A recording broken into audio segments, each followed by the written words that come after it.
अस्सलाम वालेकुम दोस्तों, कैसे हैं आप सब। उम्मीद है सब ठीक ठाक होंगे। दोस्तों, एक बड़ी ज़बरदस्त कहानी आज मैं आप सबके साथ शेयर करूंगा। ये हमारे एक दोस्त हैं, उन्होंने शेयर की आज थोड़ी देर पहले। मैं उनको देख रहा था उनकी एक वीडियो और मुझे बड़ी पसंद आई। मैंने कहा मैं इसको क्यों ना शेयर करूं अपने यूट्यूब के फ्रेंड्स के साथ। तो कहानी कुछ ऐसी है। वो कहते हैं कि आज से 30 साल पहले मैंने यूके के वीज़े के लिए अप्लाई किया, लेकिन मेरा वीज़ा रिजेक्ट हो गया। साथ में एक दूसरे शख्स थे, उनके दोस्त, उनका वीज़ा एक्सेप्ट हो गया। खैर वो उनके साथी तो चले गए यूके और वहाँ जाके उन्होंने काफ़ी माशाल्लाह अच्छा पैसा बनाया। ये नहीं जा सके, लेकिन ये अच्छे राइटर बन गए। आज उनके माशाल्लाह काफ़ी ड्रामास भी ऑन एयर हुए और एक अच्छे जाने माने राइटर हैं। खैर 30 साल के बाद जब उनका वीज़ा लगा तो वो चले गए इंग्लैंड। अब क्योंकि उनका वीज़ा आसानी से लग रहा है, पहले नहीं लगता था, क्योंकि वो डॉक्यूमेंट्स पहले कुछ ना कुछ उनके मिस हो जाते थे। तो अब उनको ये चीज़ समझ आ गई, जब आ गई। अब वो जब इंग्लैंड जाते हैं, 2 दफ़ा गए हैं वो। तो कहते हैं एक दफ़ा मैं एक दोस्त के पास गया इंग्लैंड में, तो जैसे ही वो उधर हम बाहर घूम फिर रहे थे तो एक जिना हाउस लिखा हुआ आया।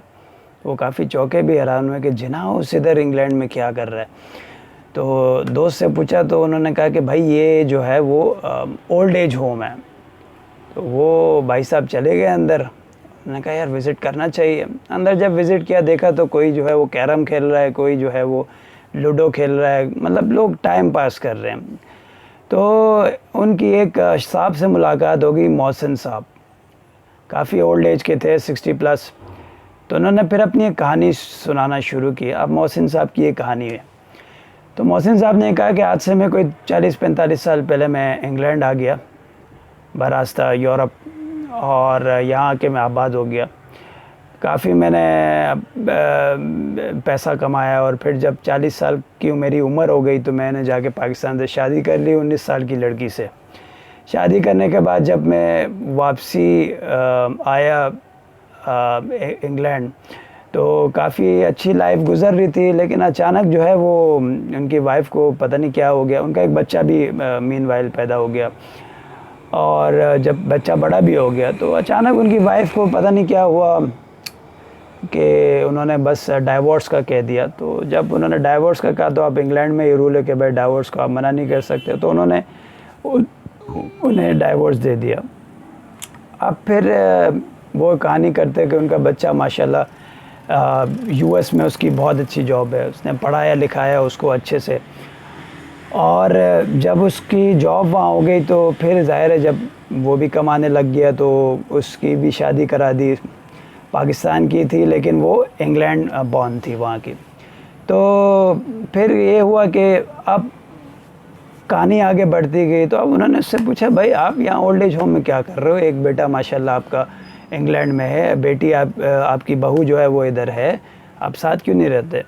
तो उन्होंने कहा कि बहू की जॉब जो है नाइट शिफ्ट है और उनका एक बच्चा भी है। तो जब वो नाइट शिफ्ट में वो जाती है और सुबह आती है तो नाइट शिफ्ट में मैं बच्चे को संभालता हूँ, और जब वो नाइट करके आ जाती है तो वो मुझसे कहती है कि भाई आप बस आप जाएं, आप दिन भर घूम फिर के आ जाएं तो मैं इधर आ जाता हूँ। यानी वो दिन में मजबूरन उधर आ जाते हैं ओल्ड एज होम में, उनके पास और कोई चॉइस नहीं है। तो ये सुन के मेरे जो दोस्त हैं वो बड़ा हैरान हुए, शॉक्ड हुए। तो उन्होंने कहा कि भाई ये क्या कहानी है? तो उन्होंने कहा कि आप कैसे गुजारते हैं ऐसी ज़िंदगी? यानी ज़बरदस्ती आपको घर से बाहर आना पड़ रहा है इधर टाइम पास के लिए, और फिर आप रात को जाते हैं अपनी बहू की खिदमत करते हैं, और बेटा कभी कभार महीने में एक दफ़ा आ जाता है, या ये उधर यूएस चली जाती है इनकी बहू। तो ये है लाइफ। कमाया, पैसा दबा के सब कुछ किया, लेकिन फैमिली लाइफ ज़ीरो। बड़ी एक दर्दनाक कहानी है। लेकिन दोस्तों इससे एक सबक भी हमें मिलता है कि कभी कभार हम पैसा पैसा पैसा इतना ज़्यादा बिज़ी हो जाते हैं और हम पैसे के पीछे, और बहुत ज़्यादा शौक़ होता है, कमाना है, एंथुसियाज़म, ये वो, भाई आगे बढ़ना है।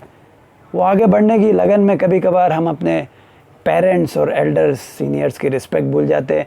वो ओल्ड एज होम में चले जाते हैं और हम दबा के पैसा कमा रहे होते हैं। ऐसे पैसे का क्या फ़ायदा कि जहाँ पे जो है ना हम अपने पेरेंट्स की, अपने एल्डर्स की, अपने father in law, mother in law, इनकी हेल्प नहीं कर रहे हैं, इनकी खिदमत नहीं कर रहे हैं। तो बस उन्वान और आज का ये स्टोरी बताने का मकसद और पैगाम यही था कि अपने एल्डर्स की, अपने सीनियर सिटीजन्स की रिस्पेक्ट करें। Thank you, take care guys, अल्लाह हाफिज़।